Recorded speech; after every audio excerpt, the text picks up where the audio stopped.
Bonsoir à toutes et à tous et bienvenue à cette nouvelle édition de Direct. L'actualité au Moyen-Orient reste à la une et ce soir nous allons justement parler et du Liban et de l'Iran. Pour vous parler de ceci, nous avons le plaisir d'avoir avec nous ce soir Ahmed Zouheli, bonsoir. Vous êtes journaliste, merci Ahmed d'être parmi nous ce soir pour parler de l'actualité au Moyen-Orient. On va quand même commencer avec par l'Égypte. Puisque c'est le président Abdel Fattah el-Sisi qui a examiné justement avec le Premier ministre et le ministre de l'Enseignement supérieur la stratégie visant à faire de l'Égypte un pôle régional et international de l'enseignement supérieur et la recherche scientifique ainsi que de l'innovation. La réunion a porté sur la modernisation de la gestion universitaire, le renforcement des capacités du corps enseignant, le lien entre la recherche scientifique et l'industrie ainsi que le soutien à l'innovation et à l'entrepreneuriat. Avant de passer à l'actualité régionale, on parle de l'enseignement supérieur, on parle aussi d'une certaine vision pour l'enseignement supérieur en Égypte. D'abord d'impliquer le secteur privé et également de former les jeunes pour pouvoir exercer des travaux d'artisanaux et des travaux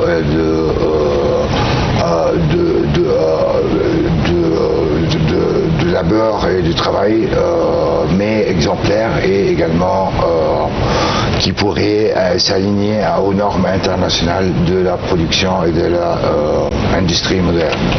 Très bien. Quand on parle, vous avez commencé avec le secteur privé pour dire justement que c'est le secteur privé qui fait partie aujourd'hui, qui est beaucoup plus présent.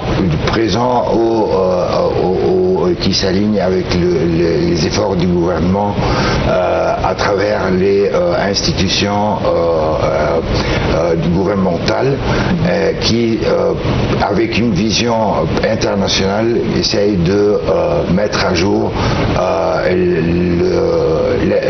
l'éducation en Égypte pour qu'elle soit en préparation au marché du travail, les jeunes, et pour préparer le futur pour une nouvelle génération assez grandissante en voyant le nombre de jeunes d'Égyptiens par rapport à la population.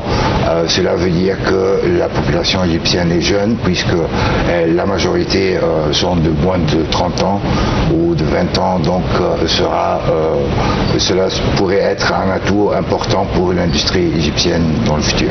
Très bien, et justement pour améliorer la qualité de l'enseignement supérieur au niveau de recherche scientifique et universitaire d'un côté, et de l'autre côté sans laisser de côté les autres secteurs et qui pouvaient fournir aux divers secteurs potentiels de l'économie égyptienne des candidats pour exercer le travail nécessaire dans le futur. Très bien. Deux points importants à souligner ici. D'un côté, c'est le nombre assez important de collaborations et de partenariats avec les universités à l'étranger, c'est-à-dire qu'aujourd'hui l'Égypte offre des doubles diplômes, un diplôme justement qui est bien ratifié par l'Égypte et par une autre université. Et entre les instances gouvernementales eux-mêmes pour pouvoir élaborer des recherches scientifiques à la hauteur du XXIe siècle. Tout à fait. C'est pas le sujet en ce moment, mais c'est très intéressant de rappeler que l'enseignement technique aussi profite de cet intérêt. On accorde beaucoup justement d'intérêt aussi à améliorer la qualité de l'enseignement technique et la formation des jeunes pour le marché du travail. Et là aussi, une importante collaboration et coopération avec le secteur privé. Sans doute. Je vous en prie. Oui, c'est sans doute. Donc c'est une vision qui s'adapte à ce qui pourrait être la vision de l'Égypte de 2030, oui. Et ça devrait continuer parce que former des jeunes une année après une année, cela a toujours un point positif pour l'ensemble de l'humanité, pas uniquement l'ensemble de la population égyptienne. Super.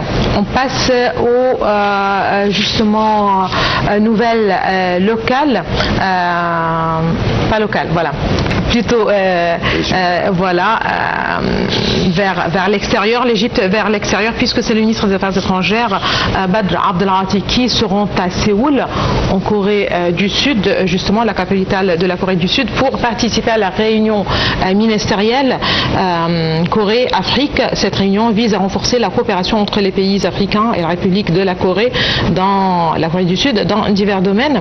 Lors de sa visite à Séoul, Badr Abdel-Ati doit s'entretenir avec de hauts responsables coréens afin d'examiner les moyens de consolider les relations bilatérales, d'échanger les points de vue sur les questions régionales et internationales et d'explorer de nouvelles pistes de coopération économique entre les deux pays. Donc deux côtés, Zohéli. On parle de deux parties justement assez importantes de cette visite, de domaines, de pistes si vous le voulez bien. Il y a le piste diplomatique et politique et qui concerne justement une certaine convergence entre les deux pays sur les différents dossiers et régionaux et internationaux. Et de l'autre côté, c'est la partie économie qui fait partie justement des différents déplacements, voilà, de l'agenda du ministre des Affaires étrangères dans ses déplacements à l'étranger. Oui, la Corée du Sud est un partenaire économique très important pour l'Égypte au niveau de l'industrie, par exemple des véhicules, soit peut-être électriques dans le futur, mais normalement mécaniques qui sont toujours en route, soit en diesel ou en pétrole. Donc ce n'est pas que cela, également au niveau du téléphone portable, il y a des usines en Égypte qui représentent des marques sud-coréennes.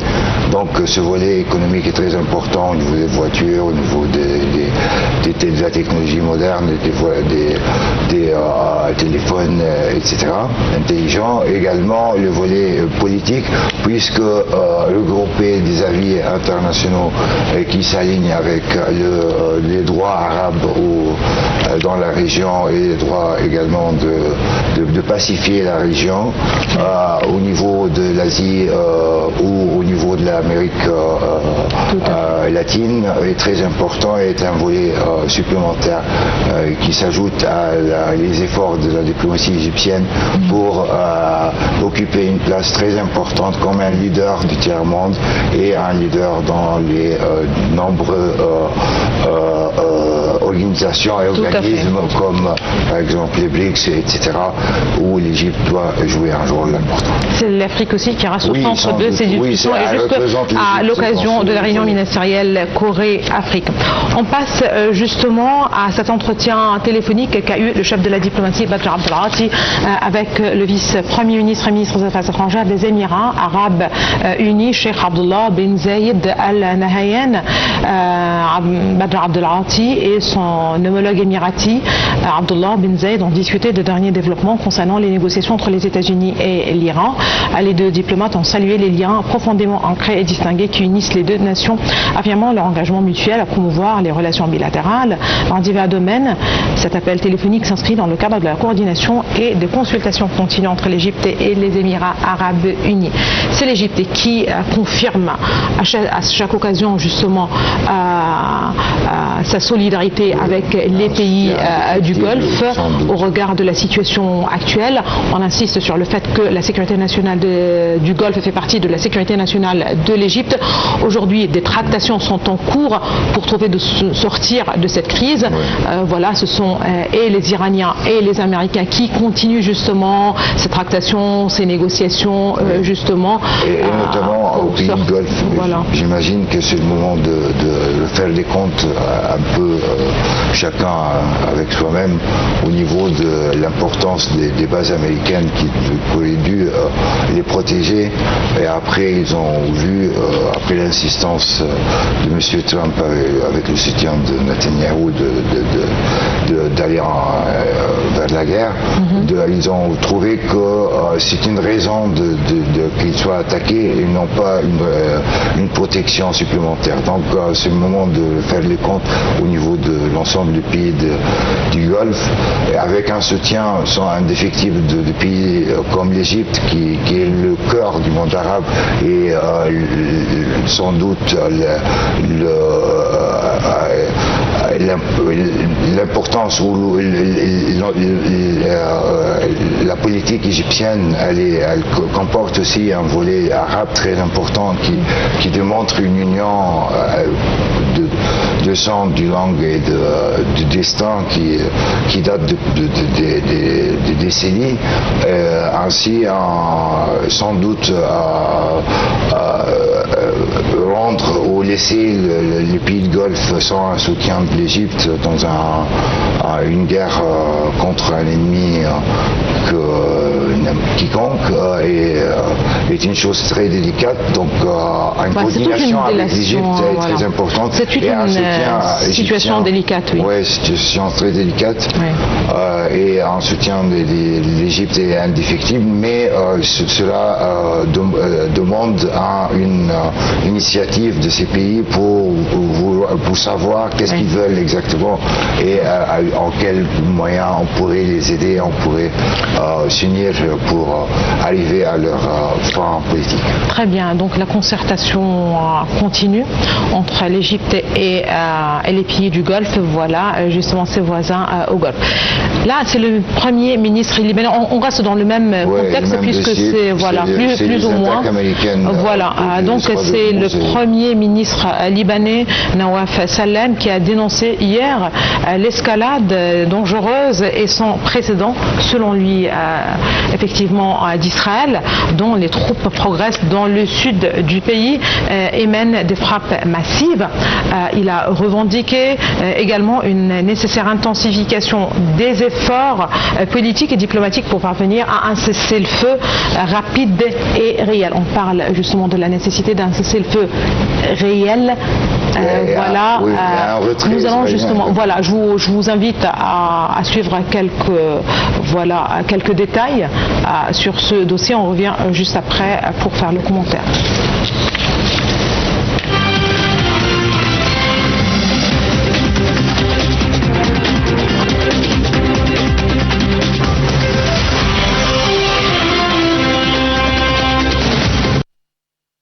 Dans un discours télévisé adressé aux Libanais, le Premier ministre libanais Nawaf Salam a dénoncé l'escalade dangereuse et sans précédent d'Israël, dont les troupes progressent dans le sud du pays et mènent des frappes massives. Il a revendiqué également une nécessaire intensification des efforts politiques et diplomatiques pour parvenir à un cessez-le-feu rapide et réel. Il a toutefois défendu la décision des autorités de mener des négociations avec Israël, auxquelles le Hezbollah est opposé, affirmant qu'il s'agissait de la voie la moins coûteuse pour le Liban. Il a accusé Israël de mener une politique de terre brûlée et de punition collective, de détruire les villes et les villages et de forcer à l'exode de leurs habitants, affirmant que cela ne lui apporterait ni la sécurité ni la stabilité. Évoquant les négociations directes en cours depuis avril avec Israël, il a estimé que leurs résultats n'étaient pas garantis. Des délégations militaires des deux pays se sont retrouvées vendredi à Washington pour préparer un nouveau round de pourparlers prévu les 2 et 3 juin, le 4e depuis que la guerre a éclaté début mars. Le communiqué publié par les États-Unis à l'issue de la réunion n'a pas évoqué un cessez-le-feu alors que l'armée israélienne a intensifié ces derniers jours ses opérations aériennes et terrestres au Liban où elle dit cibler le Hezbollah qu'elle veut voir désarmé. Entre-temps, l'armée israélienne a appelé la population libanaise à évacuer 7 villages du sud du Liban avant des attaques prévues contre le Hezbollah. La plupart de ces villages sont situés à proximité de la ville de Nabatéa où 2 soldats libanais ont été grièvement blessés samedi, pris pour cible à bord d'un véhicule par un drone israélien hostile. Les frappes israéliennes dans le sud du Liban sont quasi quotidiennes malgré la trêve théoriquement en vigueur depuis le 17 avril.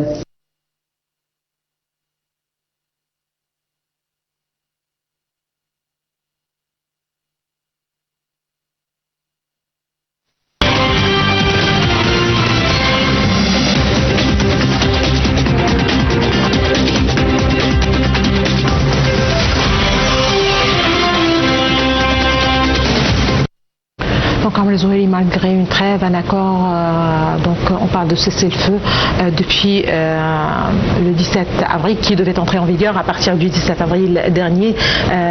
Le sud Liban fait quasi quotidiennement l'objet de frappes israéliennes. Avec donc une escalade assez importante. Voilà. Ce sont les civils qui sont visés, les installations civiles, ainsi que des sites qui appartiennent au patrimoine humanitaire. Justement, aujourd'hui, c'est l'Égypte certainement qui a condamné toute attaque israélienne, qui insiste sur la nécessité de respecter la souveraineté et l'unité territoriale du Liban. Donc la position de l'Égypte reste très claire. Aujourd'hui, un regard plus ou moins vis-à-vis de ce dossier et le lien avec les négociations entre Iraniens et Américains. Oui, d'un côté, il y a les négociations entre Iraniens et Américains sur le 3, également le dossier de nucléaire, et également les Iraniens insistent de positionner le Liban comme un facteur accompagnant de l'accord. Donc, s'il y a un cessez-le-feu ou un retrait pour la situation comme celle d'avant, pour le 3 de Hormuz, la guerre devrait se terminer au Liban. Actuellement, même en menant des négociations directes entre Libanais et Israéliens à Washington, selon ce que demande le président américain, les Israéliens profitent dans une escalade qui n'avait pas de précédent depuis l'invasion israélienne du Liban en 1981 ou 82. Donc c'est une attaque impressionnante qui dépasse les lignes de la rivière Litanie et avance dans le territoire libanais. Et avec plein d'exodes des populations locales, en imposant l'ensemble presque du sud libanais de s'exoder au Beyrouth ou d'autres endroits. Donc cette escalade des Israéliens qui dans leur tête, je pense, s'ils n'arrivent pas à avoir ces positions actuellement, ils n'arriveront jamais, surtout s'il y aura un accord de cessez-le-feu et un retrait israélien en accord avec les résolutions des Nations Unies 1701 depuis 2006, qui devrait, avec l'actualisation française d'une demande d'une session extraordinaire du Conseil de sécurité. Voilà, c'est la France qui a justement appelé le Conseil de sécurité pour une session extraordinaire pour discuter de la situation. Justement, ça c'est la position de la France, ça c'est la position plus ou moins de la communauté internationale, mais en fin de compte, on ne voit pas de percée, mais au contraire, c'est une escalade sans précédent. Parce que tout cela reste en otage de ce qui pourrait être signé dans l'accord irano-américain. Malgré les négociations séparées entre Libanais et Israéliens. Exactement, parce que si M. Trump décide d'arriver à un accord avec l'insistance iranienne sur le dossier libanais, il imposera à M.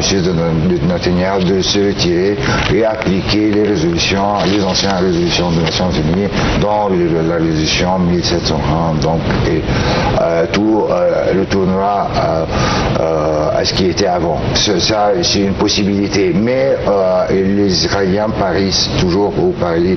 Netanyahu, il parie sur une escalade possible dans le dossier d'Hormuz et un non-accord concernant les points de désaccord actuels, donc ce qui pourrait être la situation de la marine américaine et l'ouverture, également le dossier des indemnités ou de ce qui était sanctionné et qui est demandé de l'argent et qui était bloqué par les États-Unis dans les sanctions contre l'Iran. Donc les Iraniens demandent une partie importante, une somme importante qui le président américain insiste qu'elle soit donc graduelle, donc dans un contexte de pas à pas, en voyant l'avancement de l'accord comme il voudrait. Donc cette situation actuelle reste très complexe, mais tout ce qui est demandé des pays arabes, comme a fait l'Égypte avec les efforts de son ministre des Affaires étrangères, et de soutenir avant les positions libanaises et soutenir la politique du gouvernement libanais et qui représente la population libanaise pour en finir avec cette situation de guerre qui reste également pareil à la situation qui est à Gaza, puisque avec un cessez-le-feu et un accord de cesser d'une trêve, les frappes israéliennes n'ont pas cessé depuis à tuer jour après jour des Palestiniens et sans tout ce qui devrait être accompagné dans l'accord à propos de Gaza pour l'entrée de l'aide humanitaire et tout cela. Il y a des obstacles que les Israéliens mettent. Donc, pour appliquer une trêve possible au Liban, je pense que cela reste otage d'un possible accord entre Iraniens et Américains.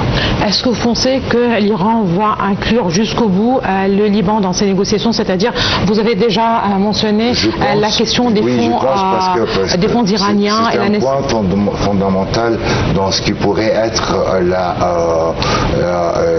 je veux dire, ou bien il peut négocier, c'est-à-dire, il y a la question du détroit d'Ormuz, mais il y a aussi la question du nucléaire et il y a la question des fonds iraniens bloqués à l'étranger. Justement, est-ce que une fois, par exemple, la question des fonds iraniens, voyez-vous qu'avec, par exemple, le déblocage des fonds iraniens, ça pourrait faire en sorte de délaisser un petit peu le dossier libanais? Est-ce qu'on garde ce dossier jusqu'au bout ou ça reste un dossier complètement lié cela pourrait être même inclus dans un cadre d'aide humanitaire à la population iranienne, puisque sans doute il ne faut pas oublier que la situation actuelle de la population iranienne a une difficulté parce qu'il y a la perte de devises iraniennes, de valeur, etc. Mais en dépit de cela, il résiste et a une partie très importante dans de ce qui est raconté par le régime iranien ou de ce qui représente l'entité du régime iranien, c'est comment on pourrait décrire cela, cette influence qui traverse les frontières de l'Iran. Et ici, dans un cadre qui délaisse le Liban ou autres alliés, cela va entraîner une sorte de faiblesse ou une démonstration de perte de guerre et de défaite en face des Américains. Et cela, je pense que les Iraniens résisteront jusqu'au bout pour défendre leurs alliés, pour conserver cette image de quelqu'un qui a la capacité d'influencer. Très bien. Donald Trump, il a affirmé que l'Iran s'était engagé à ne pas se doter de l'arme nucléaire. Un des points de friction ou de désaccord majeur dans les négociations entre Washington et Téhéran pour mettre fin à leur guerre. L'Iran a pour sa part conditionné tout accord avec les États-Unis à la garantie justement de ses droits, soulignant qu'il ne croyait ni aux paroles ni aux promesses américaines dans les laborieuses négociations en cours pour mettre fin à cette guerre au Moyen-Orient. Voilà, je vous invite à suivre ce commentaire.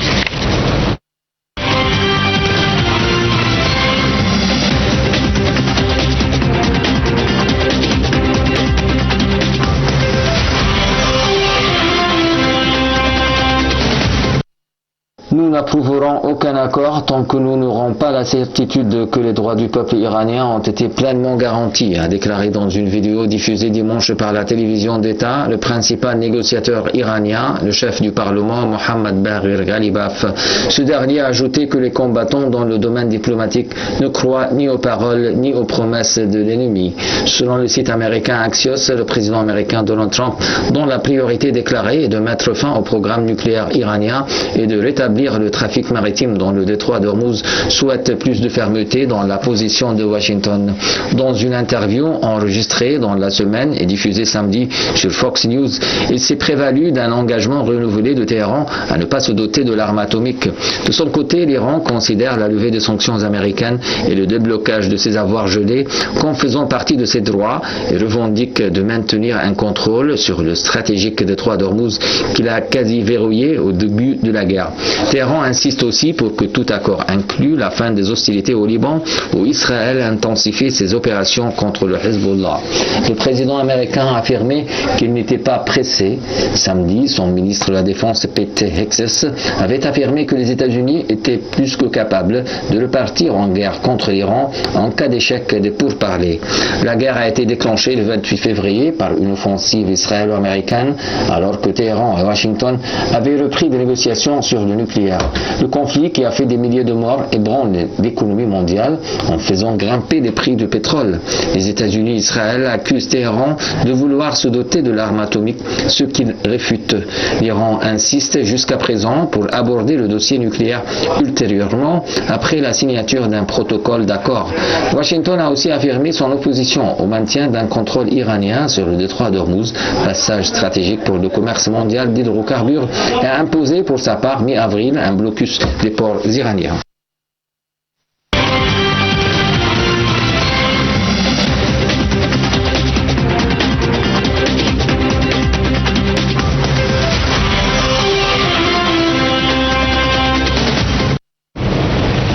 Eh bien, c'est vrai que ces derniers jours, on a eu l'impression où les deux pays semblaient s'approcher d'un accord aujourd'hui. Et selon les médias américains, le New York Times, c'est Donald Trump qui durcit encore ses propositions, qui fait un certain amendement, des changements dans la proposition encore plus durs. Est-ce qu'on fait un pas vers l'avant ou vers l'arrière selon vous? Ce serait un phase de quelques jours jusqu'on trouvera un accord. Parce que également M. Trump il est prisonnier de ce qui pourrait être l'accord conclu par le président Obama. Parce que cela reste toujours en comparaison et restera en comparaison pour les électeurs américains. C'est pour cela qu'il est hésitant et il pense plusieurs fois avant de franchir ce pas de signer l'accord et accepter les propositions iraniennes. Très bien. Justement, il y a, comme on vient de le préciser, plusieurs points. Comme il a annulé lui-même cet accord. Ouais, oui. Ouais. Donc, il y a le. Je vous en prie. Oui, c'est à lui. Maintenant, il pense que c'est à lui de faire mieux. Et cela, ce qui a avant. L'accord qui a été déjà annulé, voilà. Est-ce que c'est possible? Est-ce que faire mieux pour les États-Unis ou pour oui, la situation elle est plus compliquée. Le contexte international n'est plus le même.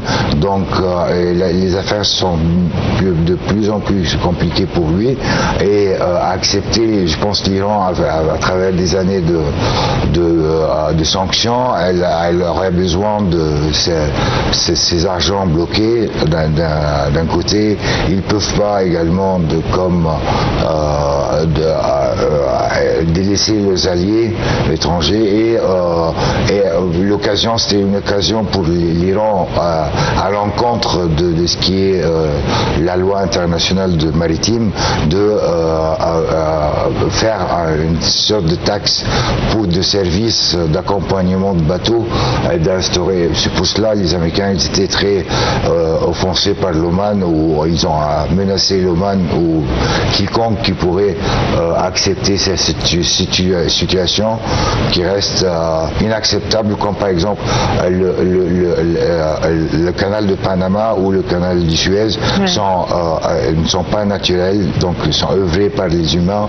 Donc dans ce contexte, les pays ont le pouvoir. Oui, ils ont le pouvoir. Ils peuvent mettre des taxes d'accompagnement de bateaux pour faciliter les services, etc. Mais si cette règle serait instaurée dans ce qui est un détroit naturel, ce serait une défaite internationale pour la liberté de circulation maritime. Très bien. Et d'où ce chantage et ces tractations, c'est-à-dire pour les États-Unis, pour le monde, c'est le détroit d'Ormuz qui est le dossier le plus important. Pour les Iraniens, c'est la carte qu'ils détiennent en main, la carte la plus importante. Par contre, et justement, c'est pourquoi il y a cette tractation autour et du nucléaire et des fonds gelés à l'étranger. Quels sont les dossiers les plus, je ne sais pas comment dire, mais le contraire, pas les plus complexes, voilà c'est-à-dire, je pense que le plus compliqué sur quel dossier on peut avancer, c'est-à-dire sera le nucléaire et la récupération de ce qu'il y a l'Iran enrichi. Le nucléaire aussi, il y a les fins l'enrichissement d'uranium pour des fins civiles ou autres. Exactement. Et d'un autre côté, je ne pense pas que l'Iran va délaisser l'idée d'avoir du nucléaire civil, parce que c'est un droit au niveau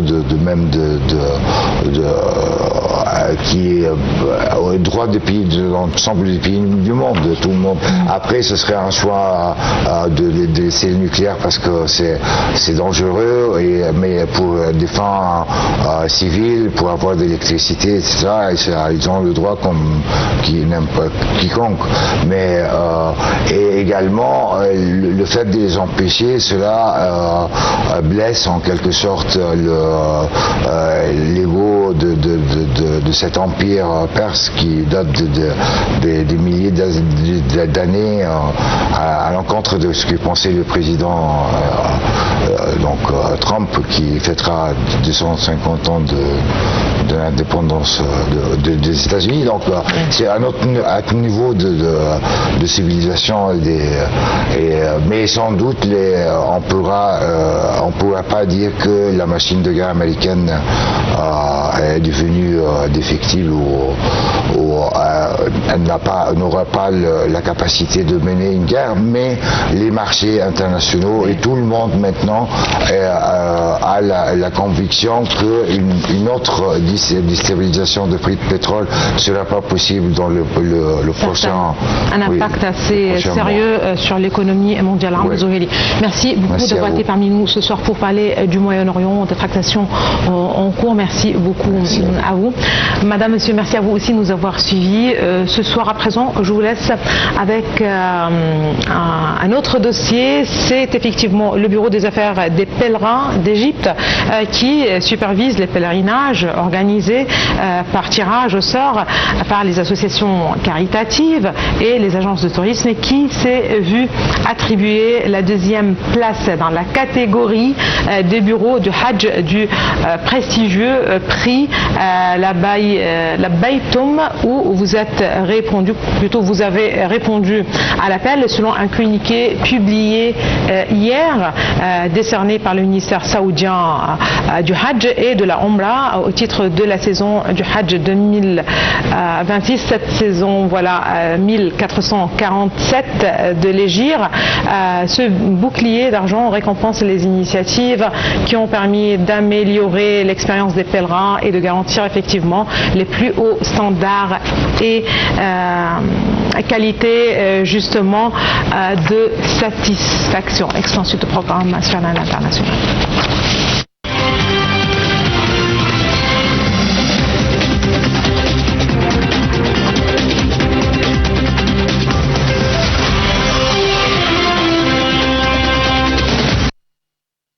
Selon un communiqué publié samedi, le Bureau des affaires des pèlerins d'Égypte qui supervise les pèlerinages organisés par tirage au sort par les associations caritatives et les agences de tourisme s'est vu attribuer la deuxième place dans la catégorie des bureaux du Hajj du prestigieux prix Labbaytoum. Le nombre total de pèlerins égyptiens revenant des lieux saints est estimé à 74 642 personnes, transportées à bord de 474 vols.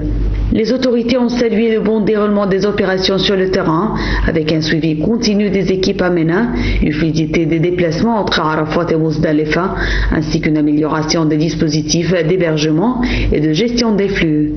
Le ministère de la Solidarité sociale, représenté par la Fondation nationale pour la facilitation du Hajj, a contribué à cette distinction en supervisant l'organisation du pèlerinage de 12 474 hommes et femmes cette saison, soit une part importante des pèlerins égyptiens. 3 programmes distincts ont été mis en œuvre afin de répondre aux besoins des fidèles et d'améliorer les prestations fournies tout au long du voyage. Le secrétaire général du ministère de la Solidarité sociale et chef de la mission du Hajj des associations caritatives a salué cette distinction obtenue par l'Égypte. Selon lui, ce succès est le fruit d'une préparation rigoureuse, d'une coordination étroite entre les 3 missions égyptiennes, ainsi qu'une coopération efficace avec les autorités saoudiennes qui ont œuvré en vue de faciliter toutes les démarches liées au pèlerinage. Le prix Labbaytoum pour l'excellence au service des pèlerins est organisé chaque année par le ministère saoudien du Hajj et le Umrah.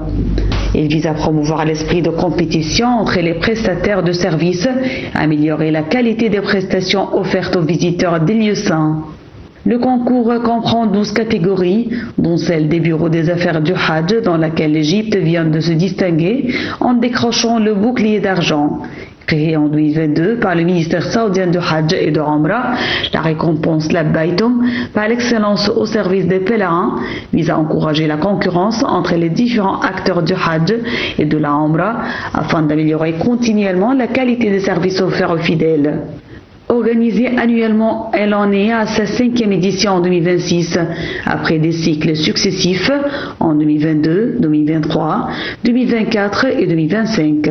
Considérée comme la plus haute distinction décernée par le ministère dans ce domaine, le prix a été célébré par l'Arabie Saoudite lors de l'événement Khitamuhu Misk.